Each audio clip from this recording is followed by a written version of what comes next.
Hi, I'm Odeline. The last thing my mother ever said to me, before the silence, was, "Don't come home for Thanksgiving." No explanation, no punctuation, just a sentence that cut deeper than a knife. Weeks later, I found out why.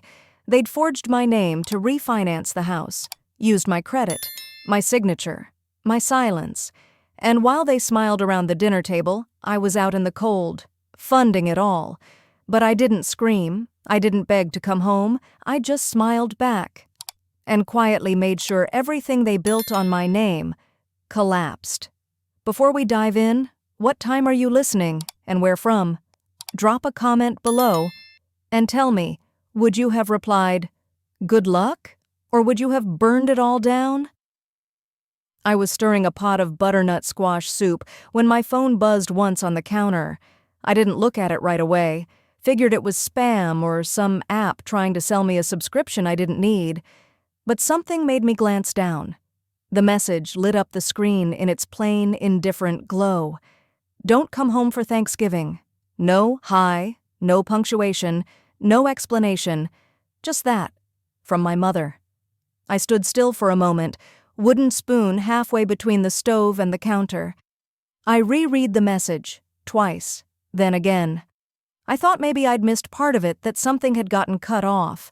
But that was it. No typo, no accident, just final.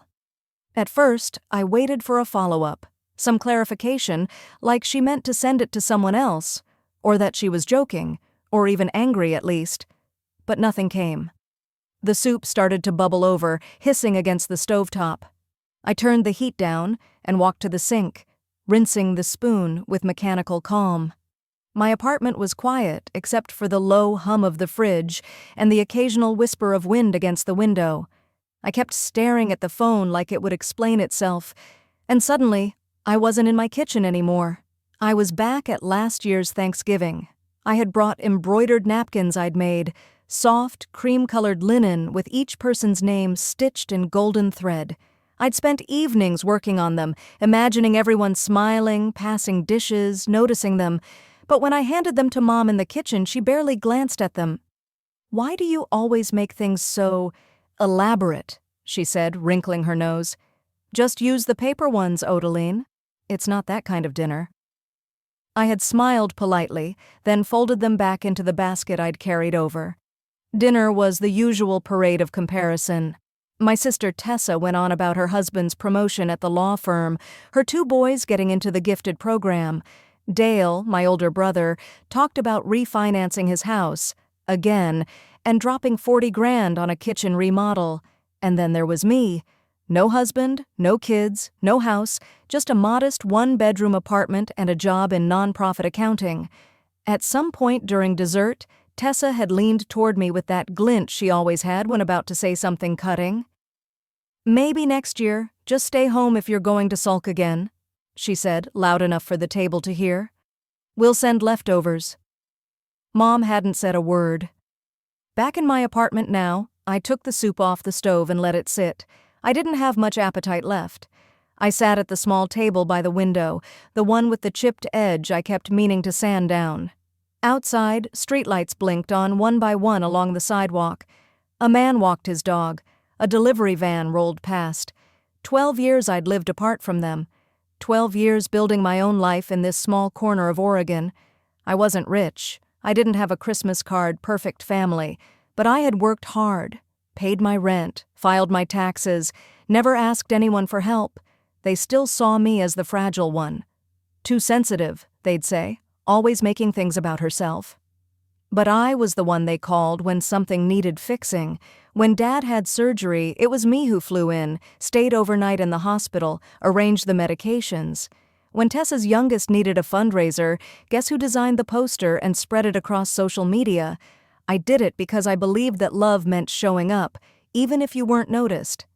Now, I opened my phone, typed out, "Good luck," no period, no emotion. I set the phone face down and stared at the blank wall across from me. I didn't cry, but my hand trembled, just a little, as I reached for the drawer in the hutch next to the table. The drawer where I kept small keepsakes. Things that didn't have a place but held a part of me. The embroidered napkins were still there. I pulled them out one by one. Tessa, Dale, Mom, Dad. Last, I found the one that said, "Grateful." I kept that one. The others I folded carefully, pressed flat, and dropped into the trash. I didn't know it then, but this was the first tug at the thread. The one that would unravel everything they'd built to keep me small. I didn't answer the door the first time the delivery driver knocked. I was halfway through scrubbing the casserole dish from dinner, some kind of mechanical habit I hadn't been able to shake, even though I hadn't cooked for anyone but myself in years.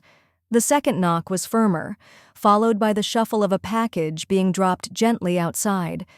By the time I dried my hands and opened the door, there was only the familiar thick manila envelope waiting on the mat. No return address, just my name printed clean and bold across the center.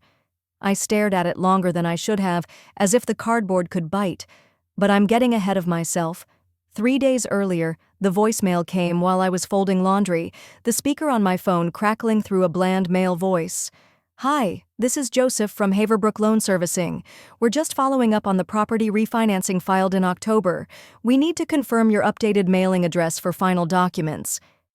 I dropped the towel I was folding. My stomach tightened so fast I forgot to breathe. Refinancing? Of what? I rent. I don't even own a car outright, let alone a house. I pressed the number to replay the message, listened again, and again. Every syllable was still there, still foreign, still impossible. I pulled open the drawer beside the sink where I kept all my financial papers neatly filed: lease agreement, insurance policies, pay stubs. I scanned the documents like someone looking for a secret message. Nothing suggested any refinance application.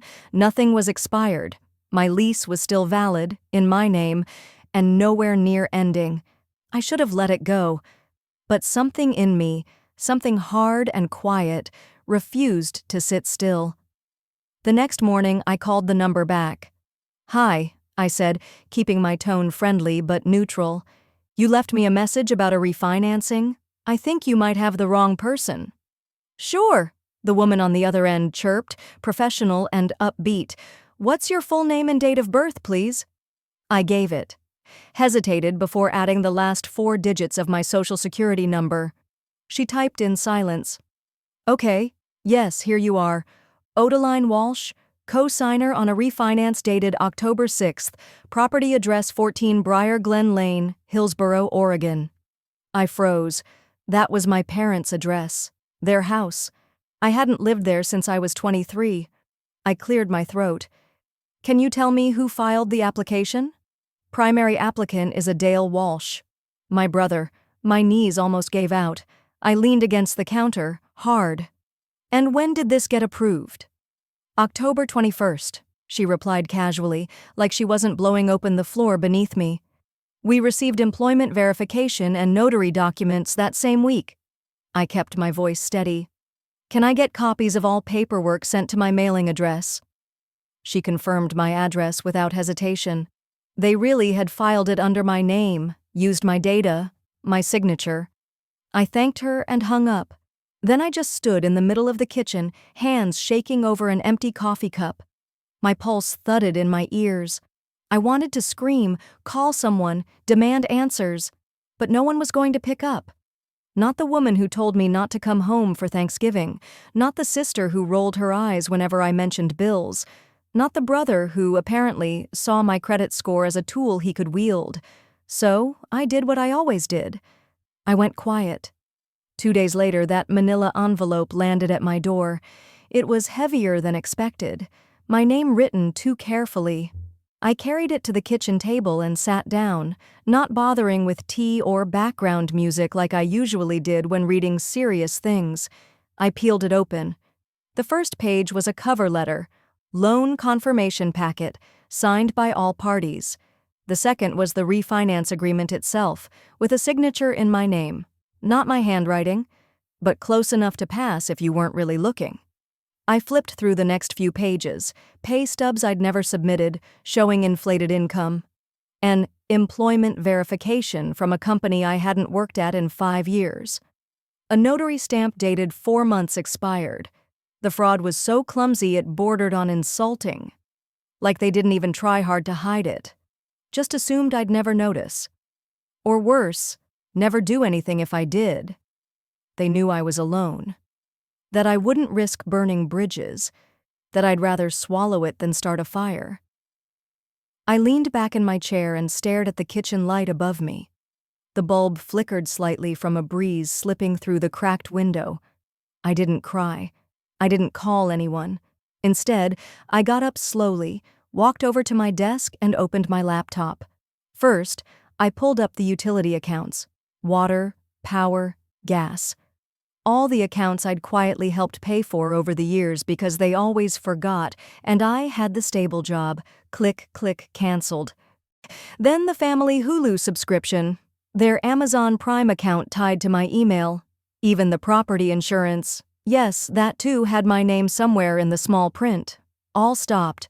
I paused only once, to reread the policy page I'd auto-paid for years. The beneficiaries were listed as household members, not by name. I thought of the back porch I'd helped patch one Christmas, the old roof I'd chipped in to fix after a storm. The chores, the guilt, the years of letting them treat me like a backup plan. Then I shut the laptop. They chose war, I murmured into the stillness. But I won't even raise my voice. I folded the forged documents back into their envelope, slid them into the bottom drawer of my filing cabinet, and turned off the kitchen light. Outside, the November wind rattled the windows a little.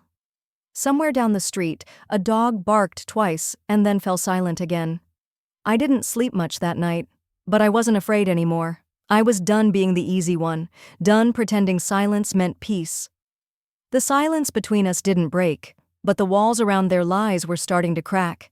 That Wednesday morning, I was eating leftover roasted carrots and lentils from the night before, scrolling through the grocery store's holiday hours on my laptop, when my phone buzzed. A message from Cedric, my older brother. "Dad says something's wrong with the heating. Mom's furious. You know anything?" I stared at the screen a moment longer than needed, then locked it and set the phone face down beside my plate. I chewed slowly, unbothered. The irony almost made me smile. Of course something was wrong. I'd canceled the auto draft for the gas utility 2 days ago. The moment the paperwork arrived confirming they'd committed fraud in my name, I pulled every quiet string I'd once used to help them. Let them sit in their cold house. Let them wonder.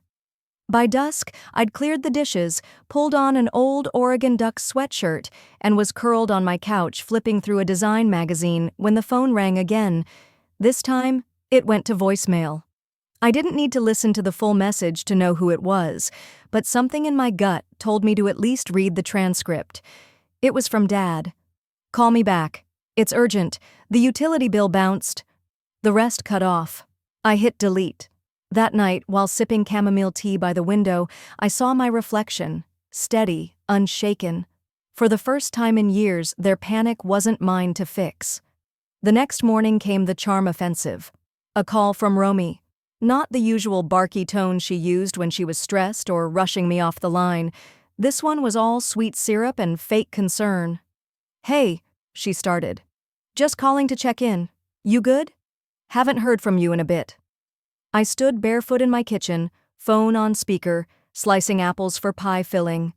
I let her voice run, let her tone settle into the air like cheap perfume. "I'm good," I said simply, my tone flat but not cold.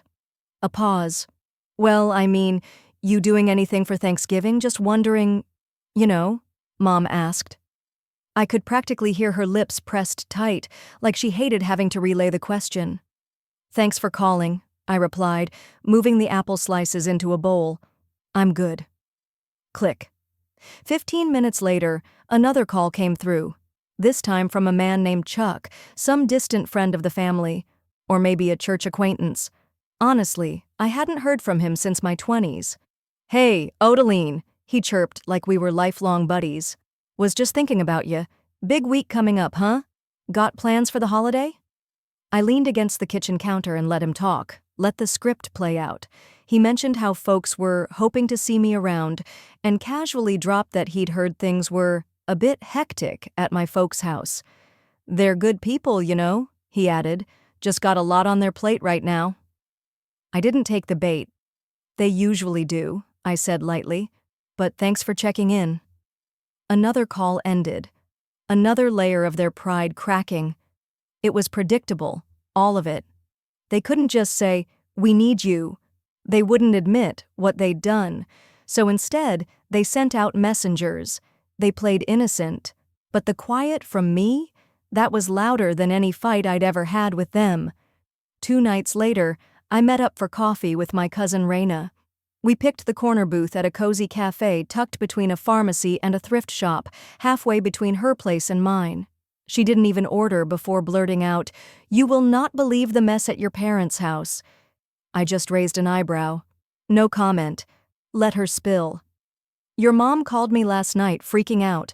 Apparently, she and your dad are arguing about who's to blame for everything going sideways." "Everything?" I asked, finally taking a sip of my latte.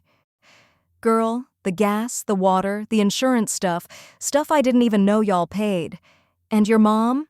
She said, and I quote, "Odaline's being selfish. She's doing this on purpose just to get back at us for not inviting her to the launch." Raina rolled her eyes hard. "She said that on speaker. My husband heard the whole thing." I stayed still. My face didn't move, but inside, it was a quiet burn, not anger, not even sadness anymore, just confirmation.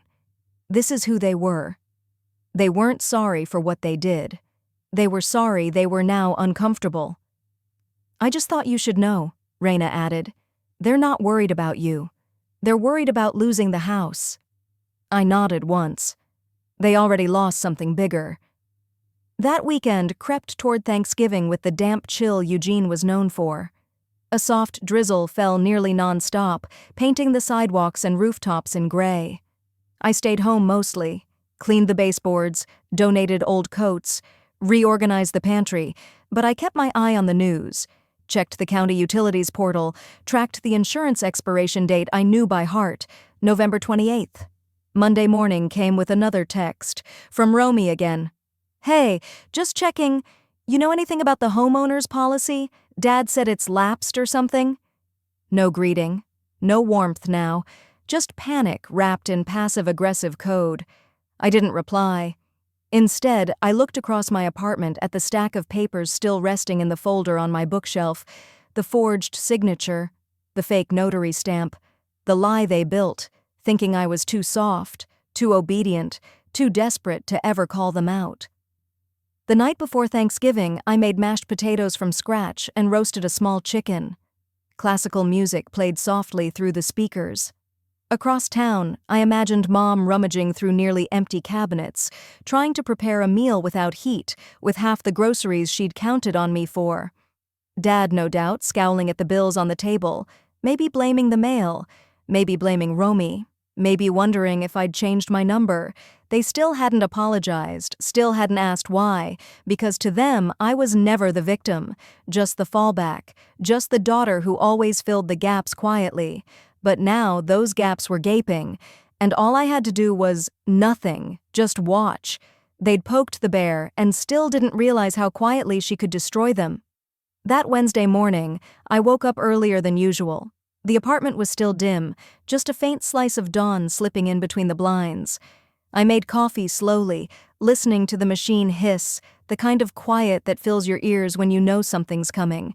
I had this tugging in my chest all week. Something wasn't right. It wasn't just the sudden, "Hey, how you doin" calls or the cousin's awkward messages. It was deeper, sharper. So before my first meeting, I pulled up my laptop and logged into my Experian account. Just to check. It loaded slower than usual. Maybe it was my hands trembling, maybe the Wi-Fi. But when the page finally refreshed, my eyes locked onto the line that shouldn't have been there. A brand new refinance. Capital West Mortgage. Loan amount, $146,300. Cosigners, my parents. The address, my parents' house, not mine. But the signature on the dotted line, mine. I didn't move, didn't breathe. My body stayed still, but my blood turned to ice. They really did it. No call, no explanation, not a single word. And the worst part wasn't just the lie. It was the way they didn't even think they needed to tell me, like I was just a tool they could borrow, like I was a number on a form. I leaned back slowly and whispered, "So that's how far you'll go." Later that afternoon, after wrapping up work calls, I closed my eyes, and the memory came flooding back. It was 6 months ago. Mom had stopped by unexpectedly, said she was in the neighborhood. She had a small manila folder in her purse. "Just a little form, honey," she said, laying it on the counter while I brewed her some tea. "In case there's ever an emergency. You know, life support stuff, that sort of thing." I remember flipping it open, expecting some basic medical directive, but the page looked wrong. Legal phrases that didn't match what she said. A line about lien rights, a property clause. It reeked of real estate, not health. So I smiled, put the tea down gently, and said, "I'll have my lawyer look at it." She laughed it off. "Oh, no need to get anyone involved. I just thought, since we're family." But I didn't sign. I never did. And the next morning, I made copies of my signature from every legal document I had ever signed, had them watermarked, notarized, and filed in a protection registry through my firm's legal counsel. Just in case. Now I stared at that refinance screen on Experian and exhaled. They hadn't even noticed. 2 weeks earlier, I'd seen an odd ping in my credit, just a soft inquiry, but it raised an eyebrow. So I called an old friend from college, Maria, who now worked as a real estate attorney in Travis County. Told her I had a bad feeling. She didn't hesitate. I forwarded her copies of everything, my legal signature, the suspicious inquiry, and a scan of the emergency form Mom tried to slide by me. She called me back an hour later. "Odeline," she said, "I'm flagging this. Quietly. I've got contacts in the recorder's office. If anything moves under your name, we'll catch it." And they did. Maria had already filed for silent fraud review with the county and pulled all mortgage filings under my social. She also filed a freeze on any joint title transactions without my legal release. It was already in motion. They just didn't know. By early evening, the sky outside my window turned a soft gray, clouds thick with Texas winter chill. I turned on a small lamp beside my desk, just enough light to see my screen clearly. I reopened the mortgage file on Capital West's website. Sure enough, auto pay had been scheduled to deduct from the joint account I'd once opened for emergencies. I clicked the button, Disable Auto Pay. A confirmation box popped up. "Are you sure?" I clicked yes. Then I opened the financial settings and blocked all activity tied to my credit, Capital West, utility providers, even the backup payment systems my father once insisted we keep active just in case. Every route they could exploit, shut down. I sat back in my chair, folded my hands in my lap, and watched the cursor blink on the screen like a metronome of justice. Then I said it, not to anyone but myself. "Happy Thanksgiving." The irony didn't miss me. While Mom was probably in the kitchen, barking orders, muttering how ungrateful I was, she didn't know she was standing in a house propped up by the very credit she'd just tried to steal. She didn't know that this time her daughter wasn't playing quiet. And the house? Well, it was about to go dark, and they still had no idea who had pulled the plug. I shut the laptop, let the silence settle around me, and exhaled for the first time in what felt like hours. Outside, dusk bled into early night. Streetlights blinked to life one by one. Somewhere across town, candles were being lit, pies were cooling, and someone's aunt was probably scolding kids for eating too much mashed potatoes before grace. But not in that house. Not in theirs. At the same time, my apartment fell into a peaceful quiet. The chaos was just beginning at my parents'. It was Thanksgiving. They were hosting, of course, big table, fine china. Romy had posted on Instagram twice about the family feast and how lucky she was to be surrounded by real love. I didn't need to see it, but curiosity is funny like that. Somewhere around 6:45, I got the first clue, not from my phone, not from the news, from the glow outside my window disappearing momentarily as a truck passed by, casting shadow across the blinds. I stood and pulled them back. Capital West, marked right on the side of the white utility van, parked 2 buildings down. I stared and smiled. It wasn't mine. I had already pulled the plug. They just hadn't realized it yet. Back in their neighborhood, just as the cranberry sauce was being passed around, it happened. The dining room light flickered. Once. Then again. Then the entire house dropped into darkness. Forks clinked against plates, gasps, that tense performative confusion families fake when the unexpected dares interrupt their picture-perfect moment. Mom was the first to speak. "Oh, for heaven's sake, not tonight." Dad rose from his chair, muttering something about the breaker. But before he could reach the hallway, a voice shouted from outside, "It's not the whole street, just you guys." That voice belonged to Mr. Darnell from next door. He was the kind of neighbor who noticed everything and talked loud enough to ensure everyone else did too. Mom rushed to the front door, heels clicking on the hardwood, yanking it open. Across the road, parked without shame, was a Capital West subcontractor van. A man with a clipboard stood under their porch light, just close enough to be seen, just far enough to avoid confrontation. He gave a brief nod. No apology, no explanation. Just procedure, power termination, failure to remit payment on the refinanced mortgage for 60 days. Back inside, Romy was nearly shrieking. "My fiancé is coming, Mom! What do you want me to tell him? That we live like hill people?" She flailed toward the darkened hallway. The air smelled like half-baked turkey and panic. Dad returned from outside with a look I knew too well, the tight-lipped shame he wore when he couldn't fix something with charm or blame. Mom picked up her phone, her fingers trembling. First attempt? Me. My name lit up on her screen like salvation. But on my end, I let it ring. The vibration echoed across my coffee table, calm, repetitive, one ring after another. Then came Dad's name, then Romy's. I didn't touch the phone. Instead, I opened my laptop and refreshed my inbox. An unread message sat at the top. Subject, fraud claim filed. Capital West. I clicked it.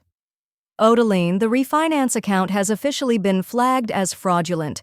The lender was served electronically with documentation of unauthorized signature. We've initiated the title freeze. Await further update. MH, Attorney at Law. I replied with one word. Proceed. Then I closed the window and leaned back in my chair. I didn't need to say anything. Not yet. Let the house stay dark a little longer. Let them sit in that silence. By morning, the title would be locked, frozen under investigation. No more auto payments would be processed. The loan, once silently piggybacked on my credit score, now sat exposed under legal floodlight. The fraud alert had triggered flags across 3 bureaus. A federal report was being built. And my parents? Without proof of my signed consent, they were fully liable. I scrolled through the lender's dashboard. Recent activity. Utilities unpaid, insurance scheduled to lapse in 6 days.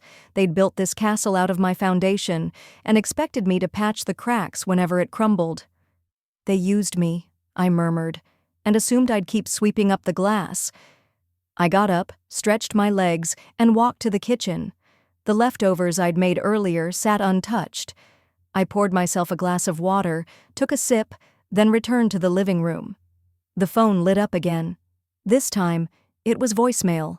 I stared at the screen a moment, then pressed play. My mother's voice, usually sharp and commanding, shook. "Odeline, honey, we needed this. We thought you'd be reasonable. We assumed you'd understand. It was just temporary. We didn't think you'd—" A pause. Her breath caught. "You're punishing us. After everything we've done for you. Is that fair? Really?" The voicemail ended.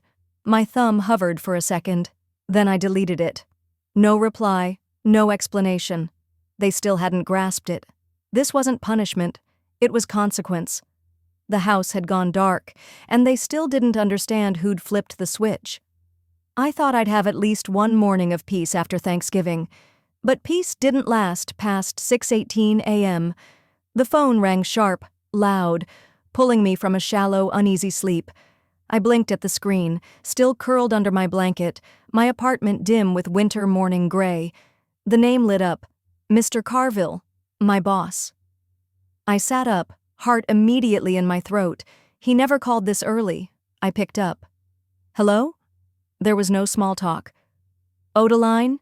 he said, tone tight but careful. I need to ask, did you sign a second mortgage? I froze. What? There's a record online, 2 liens under your name. One's in default. The breath left me like someone had punched me in the chest. I swung my legs out of bed and fumbled for my laptop. What are you talking about? I'm sending you the link now, he said. Check your email. I heard typing on his end. Look, I don't want to assume anything, he added, but if there's something I need to know before the board does, you should tell me now. They're very serious about financial conduct, especially with someone in your position. The ping came in. I clicked the link, a public records database, and there it was. 2 loans, both attached to my name. One of them marked delinquent. Final notice issued. My fingers trembled over the touchpad. I stared at the screen, trying to make sense of the numbers, the dates, the bank logo. The second mortgage wasn't just recent. It had been processed after I'd already started questioning the first one. I didn't sign this, I whispered. I'm hoping that's true, Mr. Carville replied. But the optics aren't good, Dee. If this gets picked up or clients start questioning our internal ethics, it could spiral. I barely heard his last few words. My mind was already spinning faster than my breath could catch up. The call ended soon after. He said he'd give me the benefit of the doubt for now. But his voice made it clear. Doubt was on the table. Still in my pajamas, I wrapped a sweater around my shoulders and sat cross-legged at the kitchen counter. The same counter where I used to tally up Romy's budgets. The same place she used to call me her safety net. I opened Facebook, half dreading what I might find, half needing to know. And there it was, a post from Romy. Public. My sister refused to help us keep our childhood home, after everything our parents gave her, after all we did to keep her fed, safe, educated. She let it go, and now it's being foreclosed. I hope she's proud. I just stared.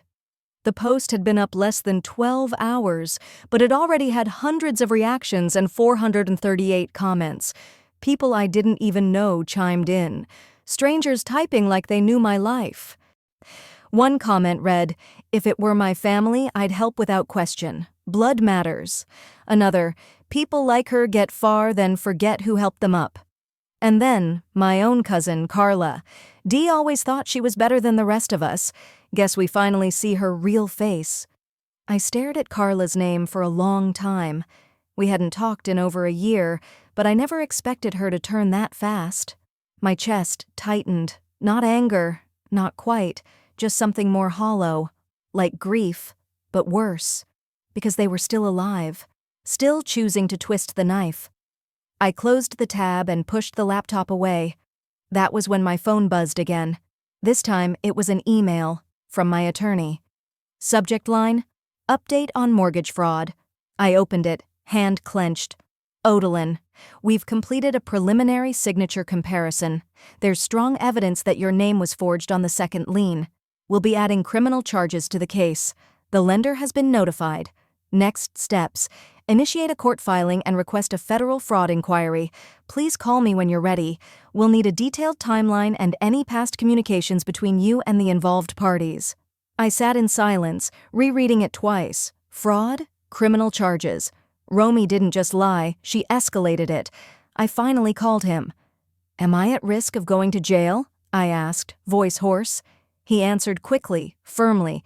"No, you're the victim, but it's critical you cooperate fully. This won't go away quietly." A part of me wanted to cry, but I didn't. Instead, I stood up, walked over to my bookshelf, and pulled down the old storage box labeled 2009-2021 Personal. It was filled with paper trails, email printouts, notarized copies, text logs.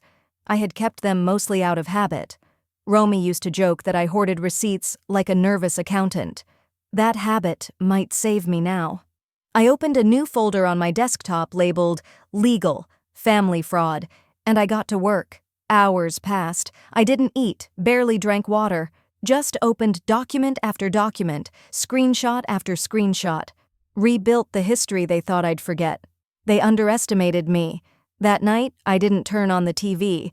I didn't scroll through messages. I didn't even answer the 3 texts from a coworker asking if I was okay. I just sat in the living room, laptop open on the coffee table, a mug of cold tea beside me.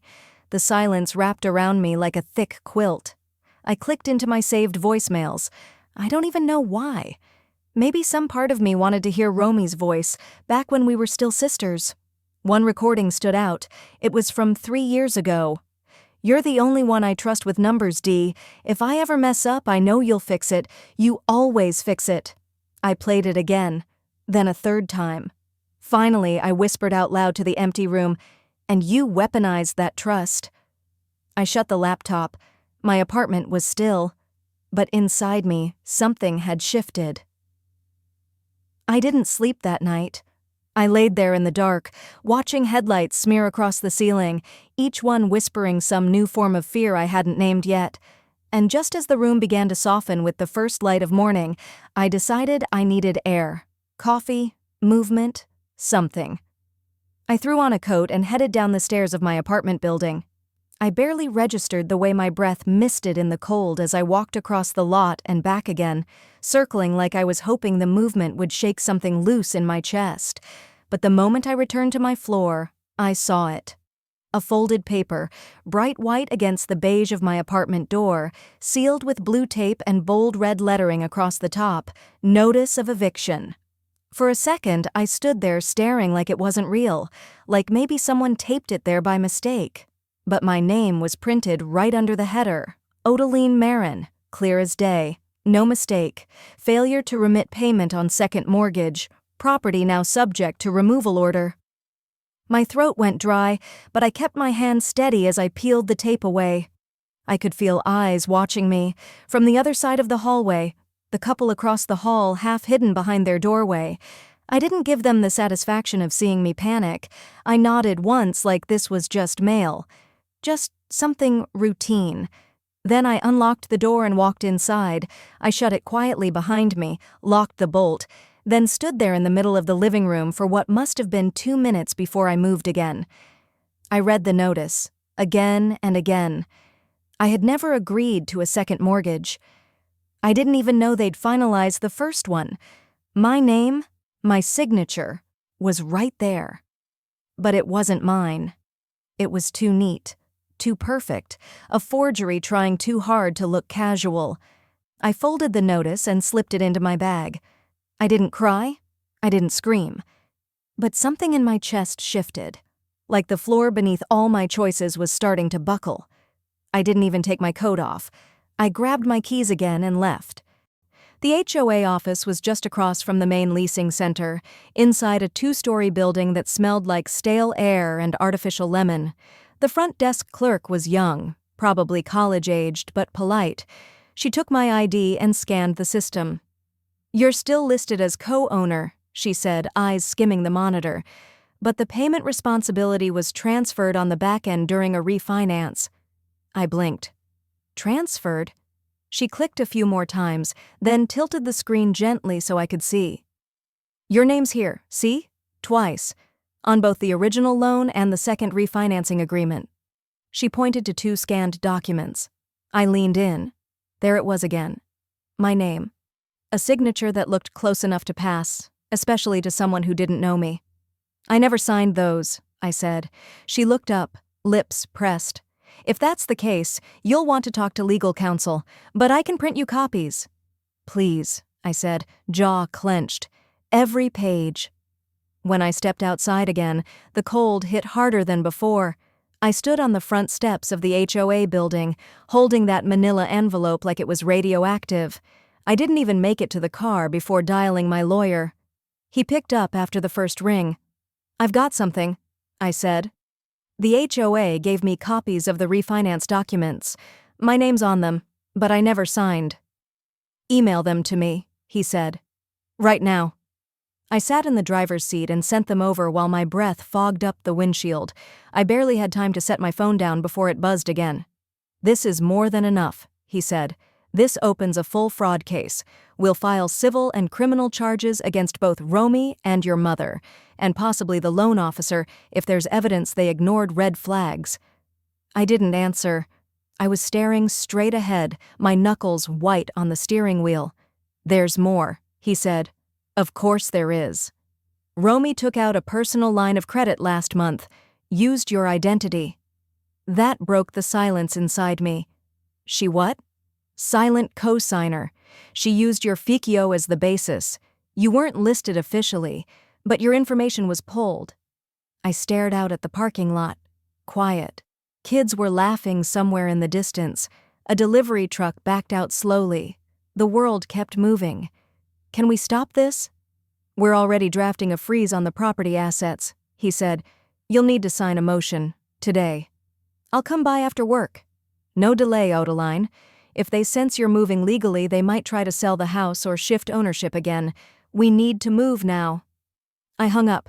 I didn't go home. I drove straight to the office, parked, walked into the building like nothing was wrong, greeted the receptionist, rode the elevator up with a fake smile, sat at my desk and opened the email with the legal motion.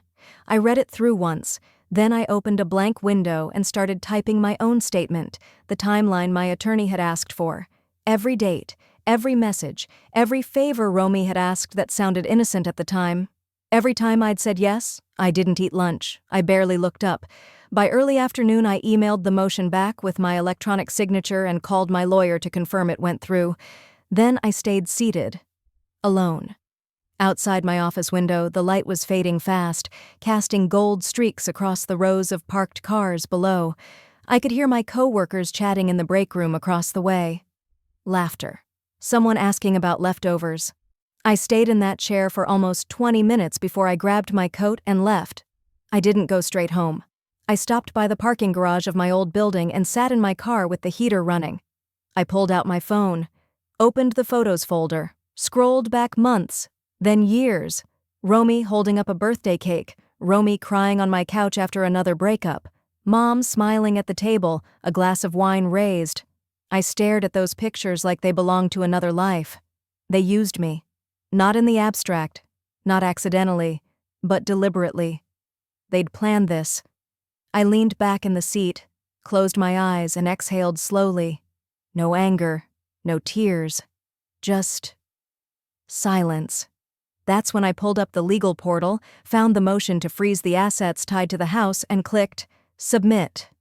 "If they're going to steal my name," I whispered, "they're going to feel it." It had only been 2 days since I filed the motion to freeze the assets tied to the condo. I'd expected quiet retaliation. Maybe another letter slipped under my door.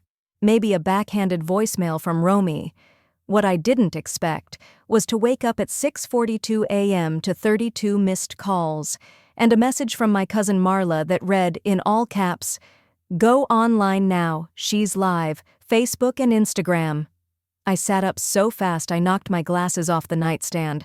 My phone buzzed in my hand like it was alive. The group chat with my high school friends had exploded.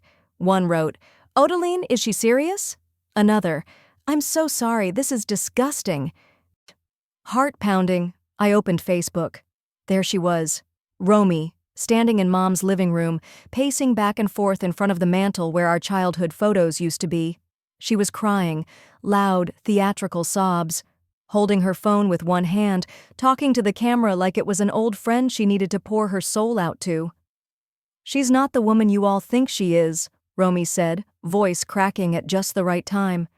"She didn't come home for Thanksgiving. She abandoned us, abandoned Mom, and now she's threatening to take our home over some paperwork dispute she made up." Thousands of people were watching. The comment counter kept climbing. Someone wrote, "How can a sister do that?" Another, "I knew she was always the jealous one." And worse, "Karma's a witch. Guess Romy got the real family heart." I didn't blink. I barely breathed. Then Romy dropped the hammer. "She forged our names," she said, lowering her voice like she wanted it to sound like a confession. "She forged our names on bank documents, all so she could take control, so she could feel powerful for once, even if it meant breaking Mom's heart into 1,000 pieces." And finally, she looked straight into the camera, voice raw and trembling. "I don't even think she cares if Mom ends up on the street. That's who she's become." I sat in bed, phone in my hand, heat crawling up my neck. She knew exactly what she was doing, weaponizing our history, turning pain into theater. And she didn't care that she was lying through her teeth. She just wanted eyes, sympathy, an army of strangers with pitchforks. By the time I hit pause, the live count was over 18,000. And climbing. I opened my email and sent the link to my lawyer with one line. This just happened. 10 minutes later, he called. Odalyn, he said, calm and even. Thank her for me.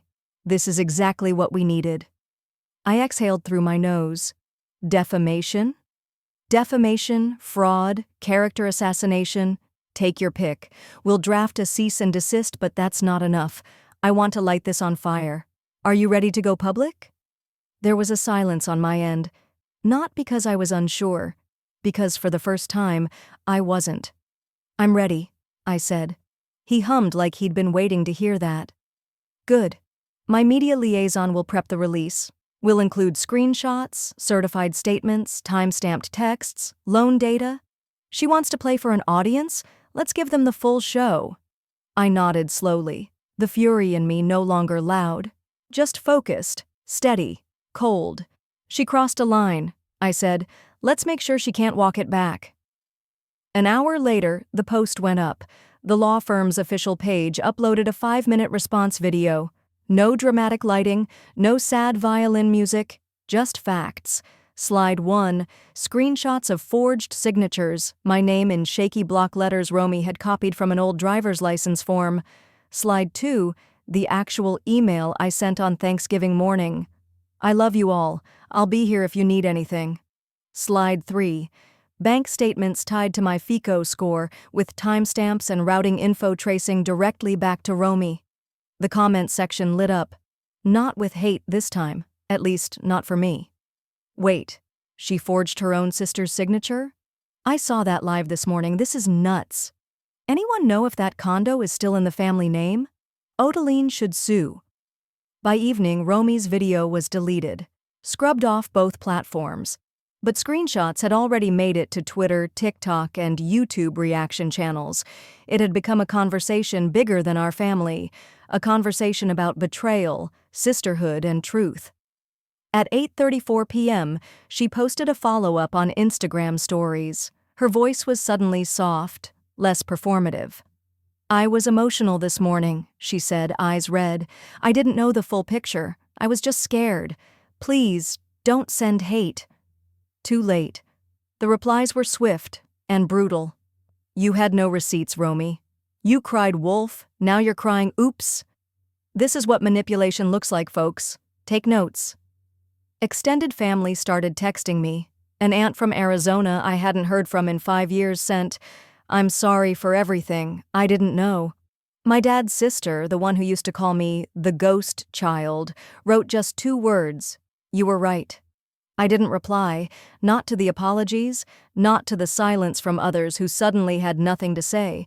I forwarded one last text that night to my lawyer. It simply read, freeze the condo, I'm ready to reclaim what's mine. And just like that, the silence from my mother finally shattered, with a single voicemail I never expected.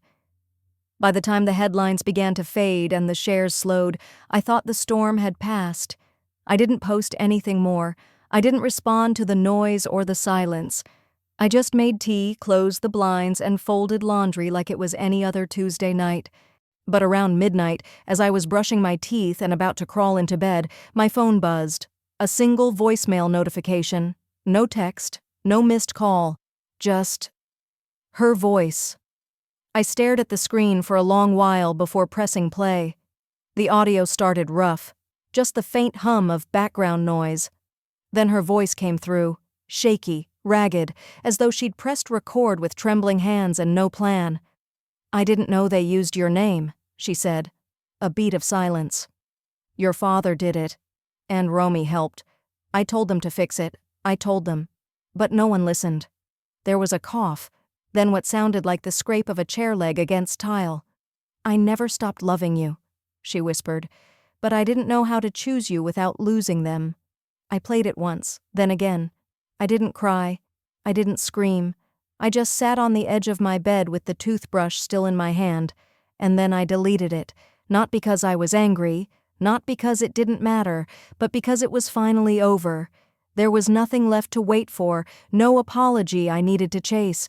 Closure, I learned, doesn't always arrive with a door slamming shut. Sometimes it's a soft voice, too late, saying what should have been said 20 years ago. The next morning I opened the windows for the first time in days. The air felt different, lighter somehow.